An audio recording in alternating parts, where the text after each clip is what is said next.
ప్రభునందు ప్రియులారా, మీ అందరికీ ప్రభువైన యేసుక్రీస్తు నామమున శుభములు. దేశము నశించినది నీకు తెలియదా? ప్రియులారా, ఈ ప్రశ్నను ఫరో సేవకులు ఫరోను అడుగుతున్నారు. నిర్గమాకాండము 10వ అధ్యాయము 7వ వచనం.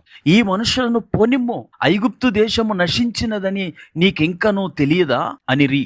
ప్రియులారా, ఈ ప్రశ్న యొక్క నేపథ్యం ఏమిటంటే, దేవునిచే పంపబడిన మోషే తన ప్రజల దగ్గరకు వెళ్ళి తన ప్రజలను పరిపాలించు ఫరోను సమీపించి, మేము మా దేవుడైన యెహోవాను సేవించుటకు మమ్ములను పోనిమ్ము అని అడిగాడు. అప్పుడు ఫరో తన హృదయాన్ని కఠినపరుచుకొని మోషే అహరోనులు ఎంత అడిగినా ఇశ్రాయేలీలను పోనీయలేదు. అప్పుడు మోషే నీటిని రక్తముగా మార్చుట దగ్గర నుండి ఐగుప్తీయుల తొలి సంతానాన్ని చంపుట వరకు 10 అద్భుతాలను చేశాడు. ఈ 10 అద్భుతాలు ఐగుప్తు దేశానికి వచ్చిన 10 ఉపద్రవాలు. వాటి వల్ల దేశము పాడైపోయినది, ప్రజలు క్షీణించారు, వారి ఆర్థిక పరిస్థితులు అతలాకుతలమైపోయాయి. జరుగుతున్న సంభవాలను చూచిన ఫరో సేవకులు ఫరోను అడిగిన ప్రశ్న ఇది: దేశము నాశనమైనది నీకింకా తెలీదా?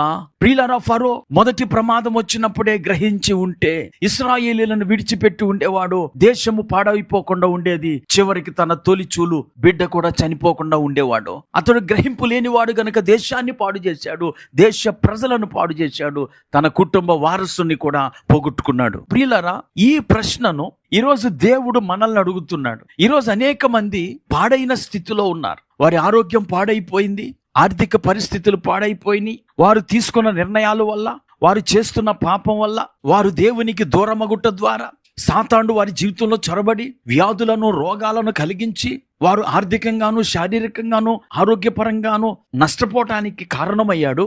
అయినా కొంతమందికి ఆ విషయము తెలియట్లేదు, ఇంకా ఆ పాపములోనే కొనసాగుతున్నారు, ఇంకా ఆ విధంగానే దేవుడికి దూరం అయిపోతున్నారు. ఈరోజు అనేక మంది ఫరో వలె తమకు జరుగుతున్న నష్టాన్ని గ్రహించలేని స్థితిలో ఉన్నారు. ఈరోజు మనందరికీ వాస్తవాన్ని గ్రహించే శక్తి కావాలి. దానియేలు గ్రంథం 10వ అధ్యాయంలో గబ్రియేలు దూత దానియేలు దగ్గరకు వచ్చి, దానియేలు, నీకు గ్రహింప శక్తి ఇచ్చుటకు నేను వచ్చి తిని అని అంటాడు. దానియేలు గ్రంథం 9వ అధ్యాయం 22వ వచనం. ప్రియులారా, ఈరోజు మనందరికీ వాస్తవ పరిస్థితులను గ్రహించే శక్తి కావాలి. వాస్తవికతను తెలుసుకోలేకపోతే సంసోను వలె మనము నష్టపోతాం. సంసోను దెలీలాను ప్రేమించాడు, అయితే దెలీలా సంసోనును ప్రేమించలేదు గనుక ఫిలిష్తీయుల సర్దారులు ఆమెతో సంప్రదించి సంసోనును చంపటానికై ప్రయత్నం చేశారు. ఆమె డబ్బుకు ఆశపడి సంసోనును బలహీనును చేయటానికై నిర్ణయించుకొని సంసోనును ప్రశ్నలతో విసిగించింది. ఆ ప్రశ్నల పరంపరను వినినప్పుడు సంసోనుకు గ్రహింపు కావాలి. ఇంతకు ఆమె సంసోనును ఏమి అడిగినది? నీ మహాబలము దేనిలో ఉన్నదో, నిన్ను దేని చేత కట్టి బాధింపవచ్చునో నాకు దయచేసి తెలుపుమని సంసోనును ఆమె అడిగింది. ఆ ప్రశ్న యొక్క ఆంతర్యమును గ్రహించలేని స్థితిలో ఉన్నాడు సంసోను. అనగా ఆమె మాయలో పడిపోయాడు. సంసోనును కట్టి బాధించాలని ఆమె అడుగుతున్న ఆ ప్రశ్న అర్థం కాక తన బల రహస్యాన్ని చెప్పివేశాడు. అప్పుడు ఆమె సంసోనును బంధించి బాధ పెట్టడం ప్రారంభించింది.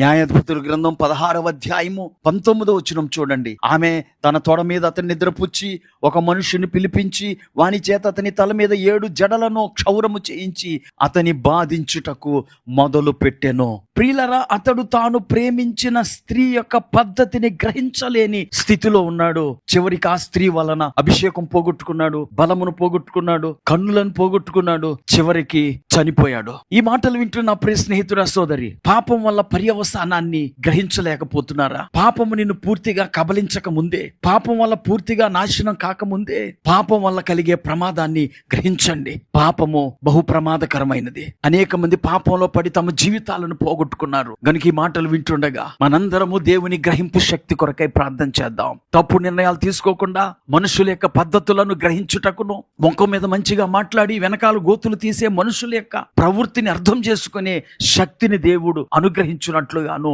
ప్రార్థన చేసి మెలకువగా ఉందాం. ప్రార్థన చేసుకుందాం. కృపా కనికరం కలిగిన మా తండ్రి, నీకు వందనాలు. గ్రహింపు శక్తి లేక సంసోను తన జీవితాన్ని పాడు చేసుకున్నాడు. గ్రహింపు శక్తి లేక ఫరో తన దేశాన్ని పాడవుటకు కారణమయ్యాడు, తన తొలిచూలును పోగొట్టుకున్నాడు. ఈ మాటలు వింటున్న వీక్షకులెవ్వరూ అట్టి స్థితిలో ఉండకుండా నీ ఆత్మచేత నింపబడి గ్రహింపు శక్తి పొంది వారి జీవితాలను జాగృతం చేసుకునే కృప దయచేయమని యేసుక్రీస్తు నామమున ప్రార్థించి వేడుకుంటున్నాము. ఆమేన్.